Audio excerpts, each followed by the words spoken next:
Welcome back, ladies and gentlemen, to another episode of Story Archives. I'm your host, Mario Busto, alongside the other host, Zachary Newton. Welcome back.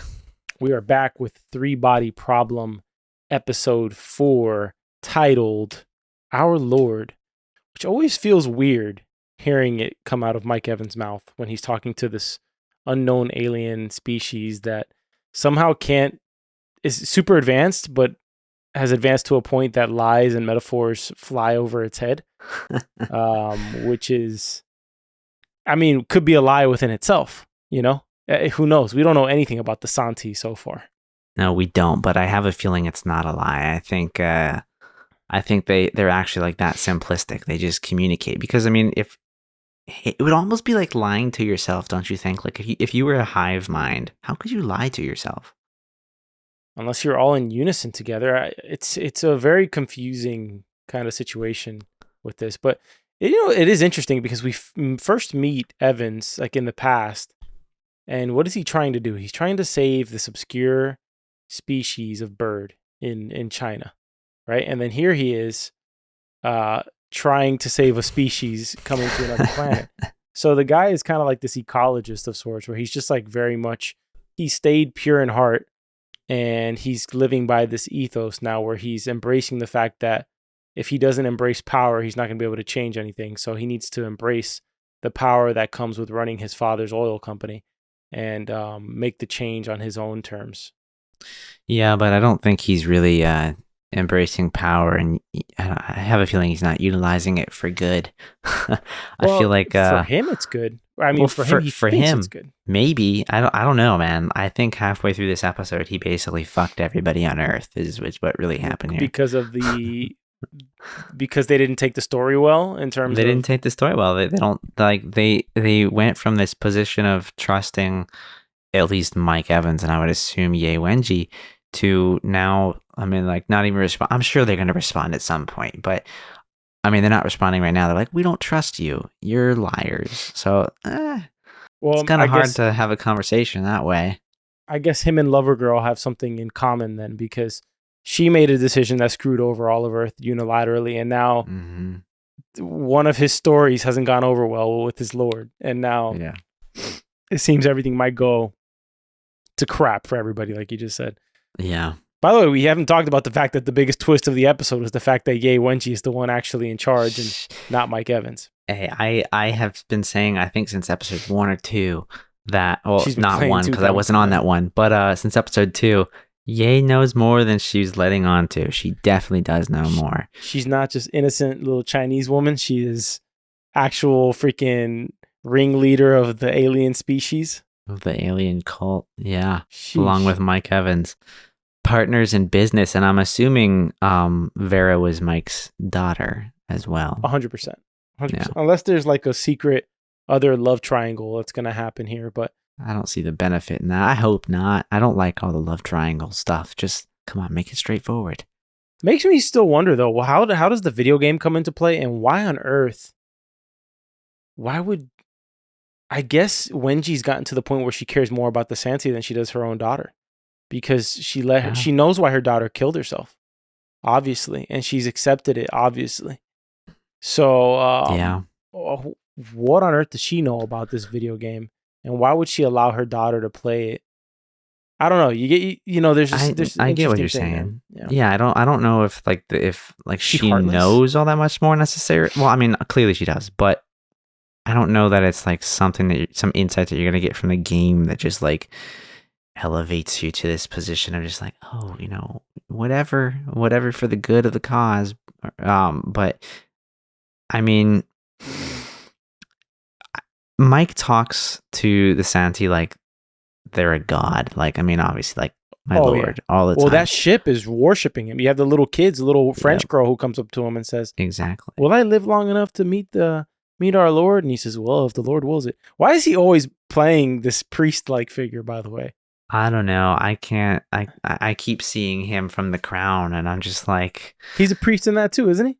No, he's the. What is he in The Crown? He's Queen Elizabeth's husband. Oh, the older version. dude. Yeah, So I'm not caught up on The Crown. I only watched like 2 episodes of the first season. it's okay. It's okay. Or you always is it good? The Crown is it? I think the first 4 seasons are good. The last 2 seasons kind of trail off for me. Like I lose a bit of interest. It's interesting. I just don't know like how historically accurate it is, and I've heard it feels interesting to me because it seems historically accurate because you get all the like these little things sprinkled and you're like, oh, that actually happened, but like I'm sure there's like just like grossly exaggerated stories and things that are made up as well. I'm not a royal expert, so I really don't know. Like I mean, it seems plausible, so it's interesting though. Like I mean, the dynamic from it. If you look at it more of like a fictional show, I feel like it would probably be a little more interesting.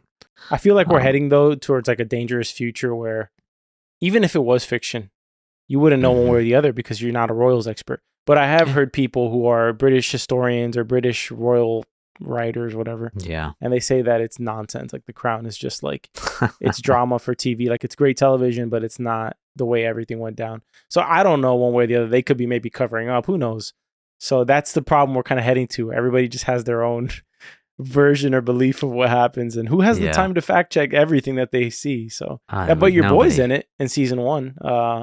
Your favorite doctor, I think, right? Yes. Yep. One of my favorite doctors is in season 1 there. Yeah. For those that don't know what we're talking about, Zach's I think he's a Doctor Who. I'm not a Doctor Who like extreme fan. Yeah. I mean, like I've watched a lot of them. I did like it a lot. I'm gonna be real. I've trailed off quite a bit. I don't think I've watched the last few seasons. My brother, on the other hand, is what I would probably classify as a Doctor Who nerd. He loves all of them. But yeah, I like some of the older ones, specifically with the Doctor that makes the appearance in The Crown. Yep. And he's on House of Dragon, which you're gonna watch pretty soon. I've seen the first episode of that so far. I'm excited. All right, he seems to be a very interesting character in that show. Is all I can say so far. That's one way to put it for sure. It goes on, but anyways, let's get back to 3-body problem here. We talked about Wenjie being the sort of cult leader here going on, the religious dynamic of the Santee here, how Evan seems to kind of be like the Pope, which I think he plays a Pope because he kind of looks like the current Pope. He plays one in a movie as well. So he definitely has been typecast into the religious fanatic role. And even he probably wonders it in real life. Like, why, what has happened? But he's in a damn good role here, I got to say. And it's quite interesting because as advanced as the Santee are, as advanced as everything is, right? He's in this old looking room with this very analog looking machine, right? And he's talking to this creature that nobody's ever seen before currently. And somehow, and I'm assuming that they were instructed on how to develop some of this technology that is in this show by the aliens. They were able to see him because there's a moment where the Santee says, "It's nice to see you smile." And even he's caught off guard because that means that this is not a purely audio wave situation going on here. They're able to actually see through this somehow, even though they're 400 years away. So that also so that's the thing that I think is confusing me the most about the show right now is the fact that first of all it took 8 years, I think he said, for the message to come back to her, like for a response, though it felt very quick when we were watching the episode. Was that accurate, or was it that, remember he said that they've been trying to get a hold of you this whole time? So that's true too. Was it that she waited 8 years, or was it because they couldn't get a hold of her? That's the thing that's really confusing to me. Like, if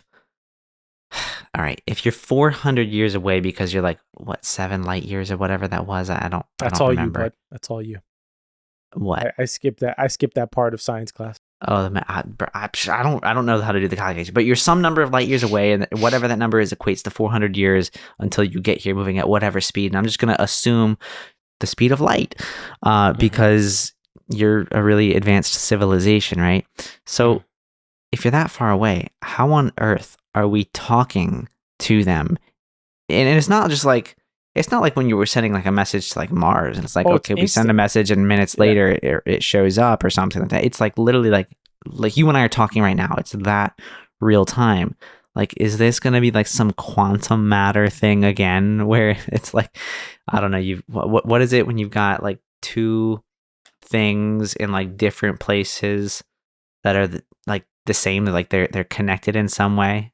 Are you bringing Like, Constellation into this with the I'm 15 I'm observer really effect? trying not to. I really don't mean to. But the only way Okay. that I can explain that, like in my own mind, is there's some sort of like quantum You're gonna make Susie science going happy on. about this. You're gonna make her happy with all this If quantum you talk. have any thoughts and theories, please tell me because I would love. Because I mean, your communication should be able to travel no faster than the speed of light unless something's like quantumly locked.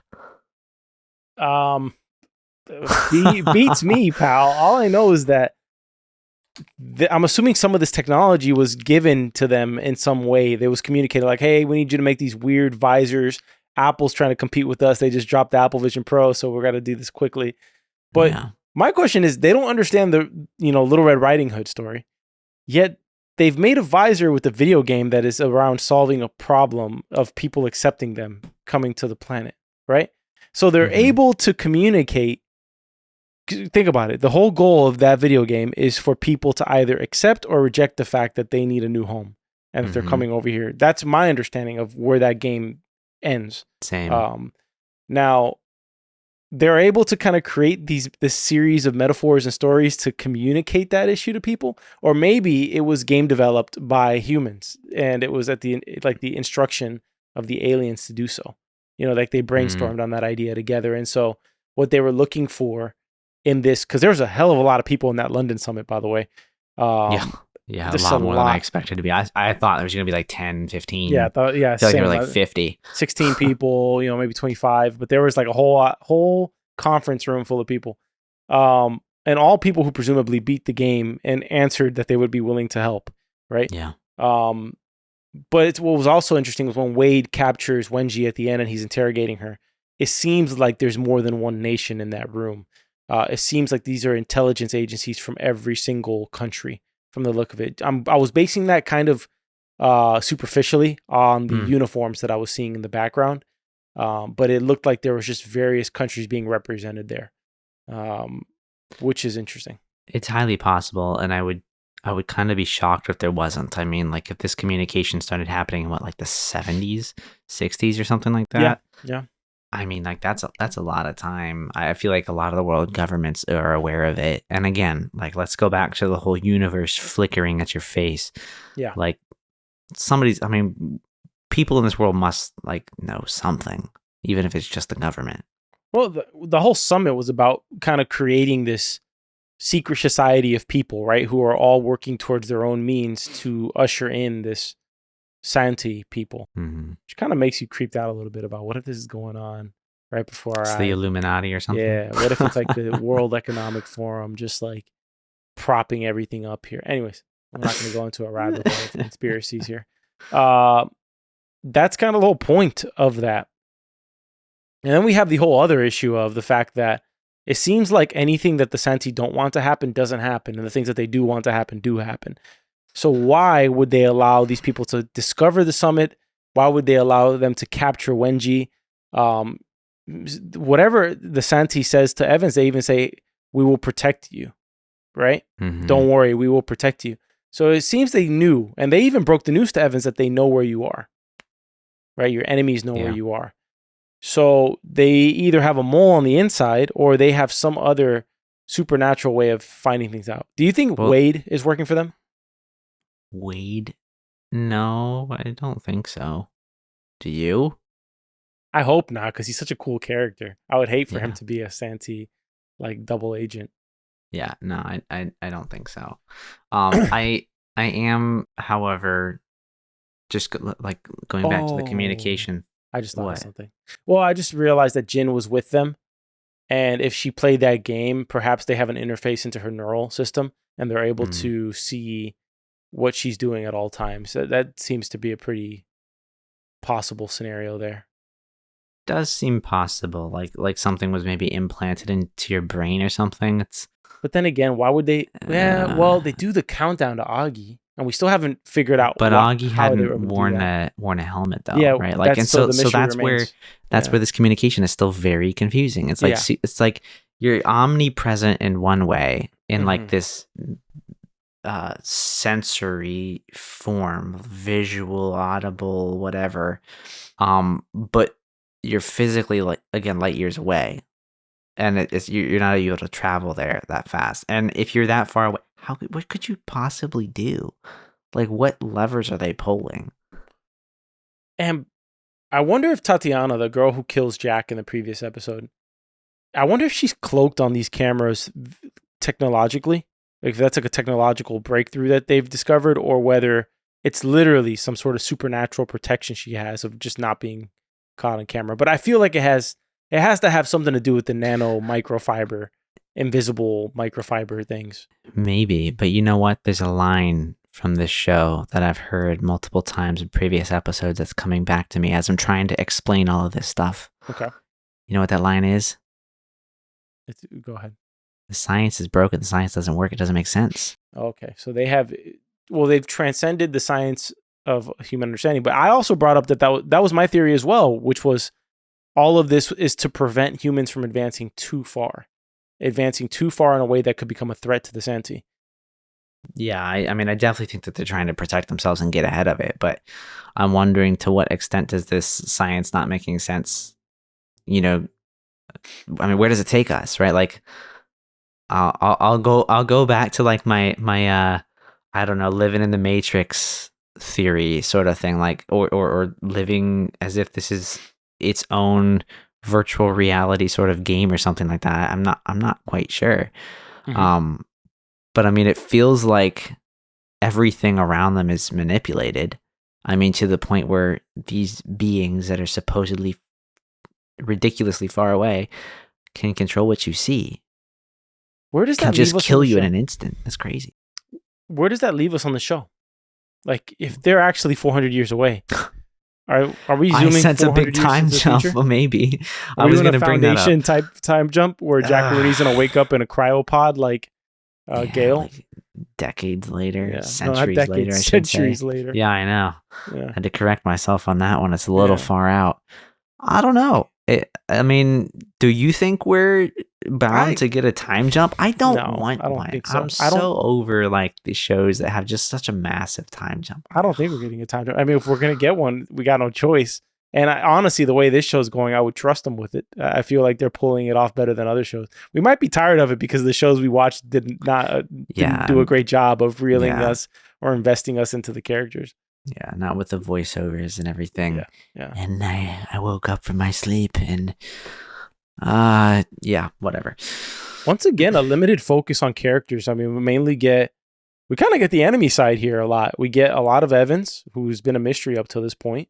We get a complete answer on the past, so we don't have to deal with that for the next 4 episodes, right? Yeah. We understand the Ye Wenjie connection. We don't have to do like an episode 8 season finale when we find out Wenjie is the boss, right? So now we got 4 more episodes where, like, I haven't watched episode 5 yet. I have no idea what's going to happen in episode 5 because all of my questions in terms of character connections have been answered at this point. Now the question is like, what is the plan? Like, what is Judgment Day? What are they planning for? And I guess the biggest question right now is, what is, like, how is this video game thing connected? And I really don't know. I'm maybe that's why the show's damn great, because I can't predict what is going to happen next and what Wade's next course of action is here. Other than going to the Judgment Day ship and kind of like breaking into all the file cabinets, you know? Yeah. Do you think Judgment Day is going to be like some boss level in the video game? What else could happen if? But again, like, they can control everybody. They've clearly got some people with science down on Earth, so who knows? Well, I kind of want more out of the video game, to be honest. It's so cool. Like, I found that to be like a really engaging way for them to kind of like teach me about things and just build a ridiculous amount of interest. I liked it. What I would love to see in the next episode is Jin Will, the crew, go to the cottage that Will's going to rent for them to get away. Mm-hmm. And for them to all come to a consensus in the same room together. Because up till now, we've had a very fractured look at what each one is going through, right? This episode, for example, we see, we haven't even talked about it, but Will gets the news broken to him about Jack being murdered, pretty much. And we don't know at what point Will's going to step up here. Because I am predicting a character change for Will, considering he's kind of like, at the first time in this episode, taking matters into his own hands. He opens up that book, which coincidentally has a note from Jin, and there's an illustration of the Little Red Riding Hood and the wolf, right? And he asks her out pretty much, and she's the one who recommends that her boyfriend stays home, which I gotta say, pretty absent boyfriend almost at all times here. Like, he doesn't know what's going on with this girl at all. But anyways, I don't know what guy is okay with his girl going. I'd be very suspicious, or like, what? You want to go to a cottage with the guy who's obsessed with you? All right, no, I guess that's not a red flag. Okay. Oh, cool. Yeah. Oh, yeah, absolutely. Yeah, he's like a admiral, right? Anyways. So I would like to see something like that, because this episode, we don't see Will and Saul after that pretty much. We get Will calling Jin, of course, but up till now, right now in this moment, Jin, Augie, everybody has a false sense of security because Ye Wenjie's been captured. Also, they need to discuss the fact that Ye Wenjie is the one behind it, which means Vera is the daughter of the ringleader of this thing. And so they all need to talk about this. Why? Because who recruited them? Vera did. They're all like these whiz kids who were recruited to work together. So how do they come into play, and do they join forces? And are we finally going to get Saul, who's the genius of the show, step up in a major way, with something? An idea is going to come together at this cottage, and they're going to decide that they also need to work at this as well. I mean, look, Saul and Will are going to have to do something. Revenge for everybody Jack. else is dying, or they're dying, or they have their hands cuffed. They cannot proceed with their science. They almost get shot to death, or they get stabbed to death in their lovely house. I don't see how Augie can get involved, though, because they'll just turn on her countdown again. Yeah, she's got like 2 seconds left on that. Yeah. That's going to be such a depressing life, to be like, all right, if I make the wrong move, if I dream about the wrong thing, I might have 2 seconds before I'm dead. Right? It's about 2 to 3 seconds tops, or 1 second maybe. I think it's like 2 seconds left, but that's still crazy. Like that's just nuts. Like, that's not even enough time to like reverse thought. She needs to just kind of like exit stage left and not deal with this at all anymore. Like, she's done her part. Yeah. I like you said, though, I do think we're definitely bound to get some sort of like regroup from everybody. It's got to happen. We've all got to kind of process the big reveal here. And we've been seeing all of the markings with Will for like a big, like character arc. I think like he's gonna. Yeah. You might be right in your bet. Like, he might end up being the first person that we know to defy the countdown. That or do something else, risky, I would imagine. I really want to know if there is any connection between him and his like talking to the cancer and everything else. Like, I still think that's kind of unanswered. I brought that up last episode when he was under the drug effect, where he said, I was talking to the cancer. It just needs a space to live. So it's going to take that corner of my body and I get the rest, or something like that, Yeah. And then he's able to see the funny hat on Jack, and the knot that Saul doesn't have a hat. I'm really interested in Will's character development moving from here on out. We have talked about Tatiana, who's kind of like the enforcer for the Santi. She somehow gets away from the damn raid, which really pissed. Like, I rolled my eyes at the fact that she was shot and managed to crawl across the street. Out of there. Maria break. Everybody got caught, and maybe the Santi protected her, but nonetheless, she gets away. So what is she gonna do next? And by the way, she caught on, because talk about an obvious, like, unless they were purposely trying to throw Jin under the bus, talk about how obvious it is that she was the one who did this, right? Because they could literally pick her up and take her out of there. Let's get you out of here. Yeah, I felt like that was just so stupid. Why come in guns blazing anyways? Like, Well, they I didn't guess come they in guns didn't. They blazing. didn't. Tatiana pulled the trigger first, but I She don't was know. trying to shoot Jin.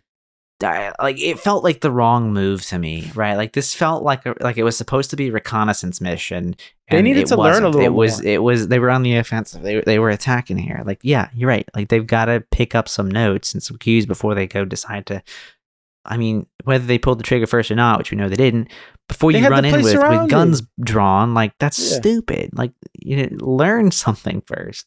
Unless they have a rat or a mole on the inside that was trying to interrupt it. But that was Jin. Jin was there. No, what I'm trying to say is, what if the people behind that are like who planned the whole SWAT thing? What if somebody's behind it? Maybe Wade. Who knows? We don't know. We don't know who's who at this point. We can't trust anybody yet. I feel like the only people we really can trust are the friends and like Clarence. I don't trust Wade yet. Although Clarence has like a effed up home life and his son is like a lazy, good for nothing Mortal Kombat player who's not very good at Mortal Kombat. No, he really pissed me off when he made that joke about his dead mother, pretty much having bad taste. Yeah, that was like in bad taste. But I feel like that character journey is going to be like the son finally respecting the father and like the moral, the merits of what his father does for a living and how it's not, going to lead to riches, but it's more important than that.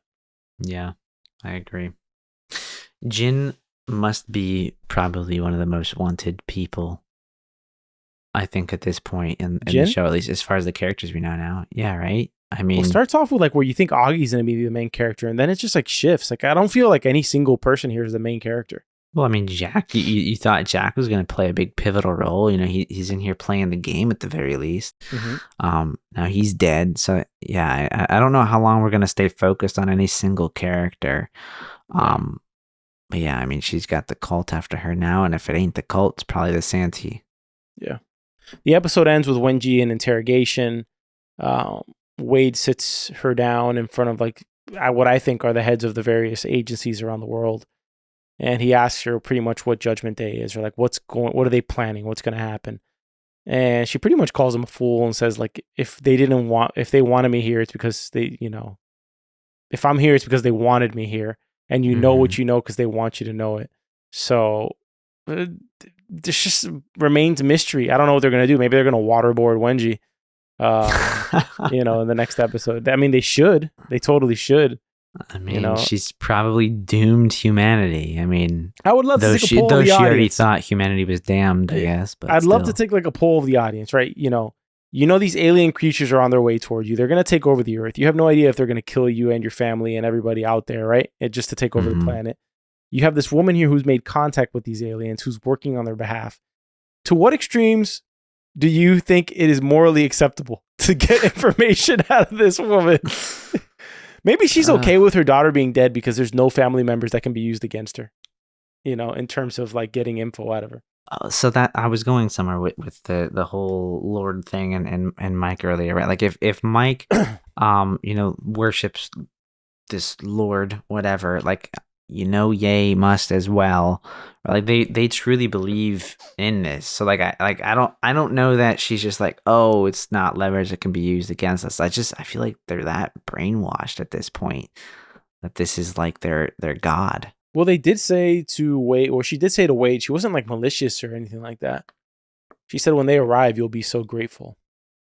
So she is definitely brainwashed to believe that whatever they're going to do with the Earth is going to be better than what humans have done. So could you imagine she's right and the show ends and it's just like the Santee take over and it's like, and it's just like the Garden of Eden. We're just here to run things now, guys. Crazy.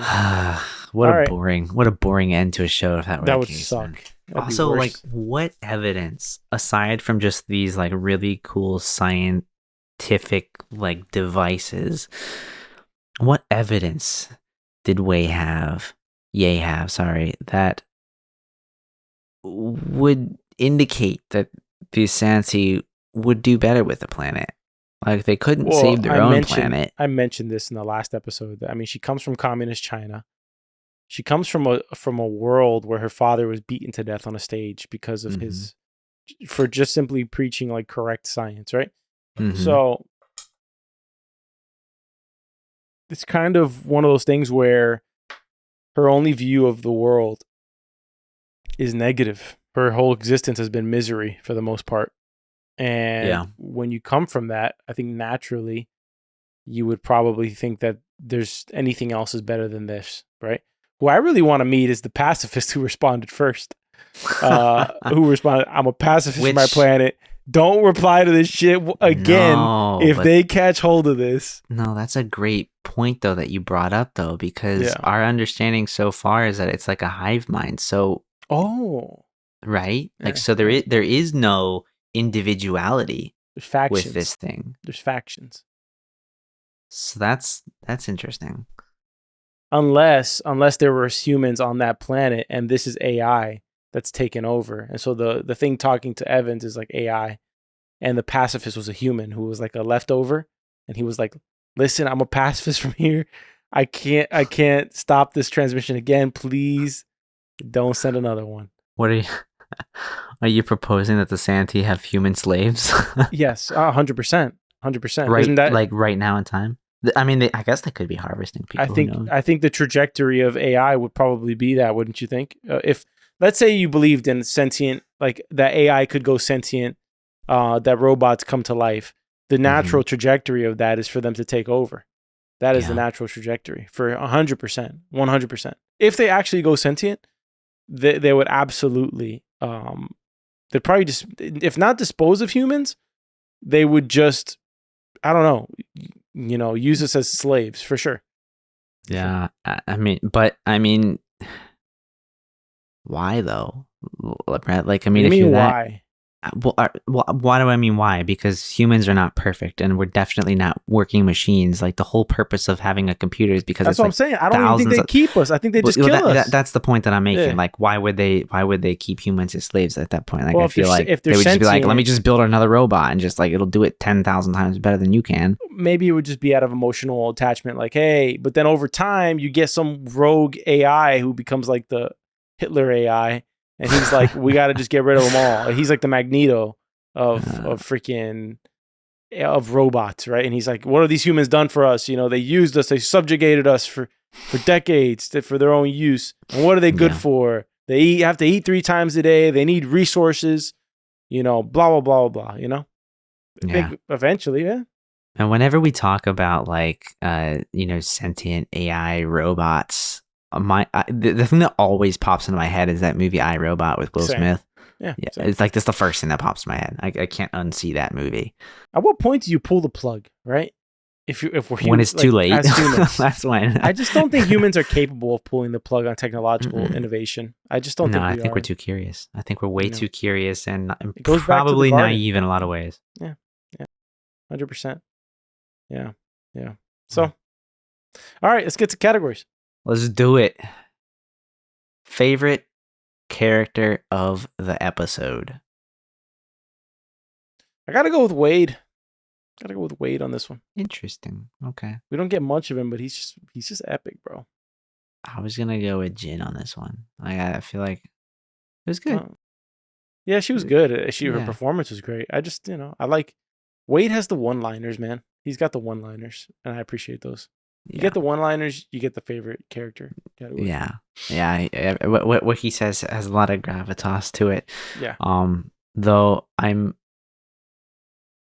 I feel like I'm on Wade's side more than I am on the side of the cult at this point. Like I would be looking at this on your allegiance. No, I'm saying I am on Wade's side. Okay. If I were look. As if like you're on a scale, like you're still deciding whether to be with. Oh no, maybe I misspoke. If I was gonna say if I were looking at Santee or some alien race coming to us, and they're like trying to brainwash people, I'd think that they're the enemy too. I mean, I don't think he's wrong in that. Yeah, I agree. Very risky. How about favorite scene in the episode?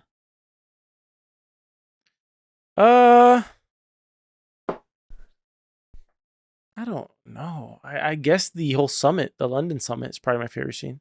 Or actually, no, maybe the big bad wolf scene, where he's reading the story to. Yeah. That's probably it for me.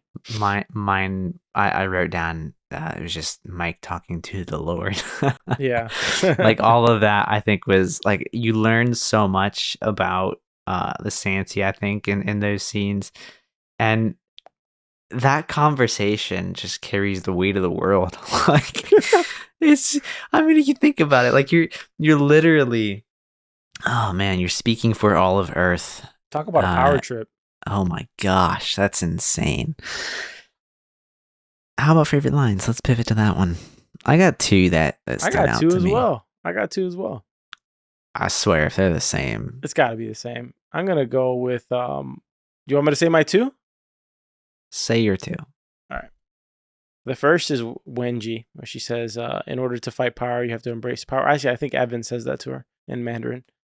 So, in order to fight power, you have to embrace power. And then the second, for sure, is on your list, which is when Jin asks Wade if he believes in aliens, and he says, "You don't have to believe in Santa Claus to believe that people get gifts on Christmas." And that's the second one on my list. And then I like the two smart ass quips pretty much, where Clarence goes, "Ho ho ho," and then when Clarence comments on 400 years away, and Wade goes, "Space is big."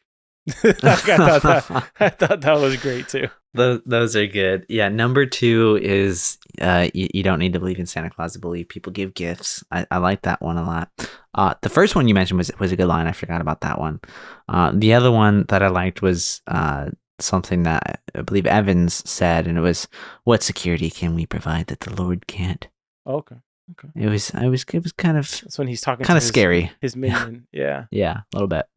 Okay. Any other categories today?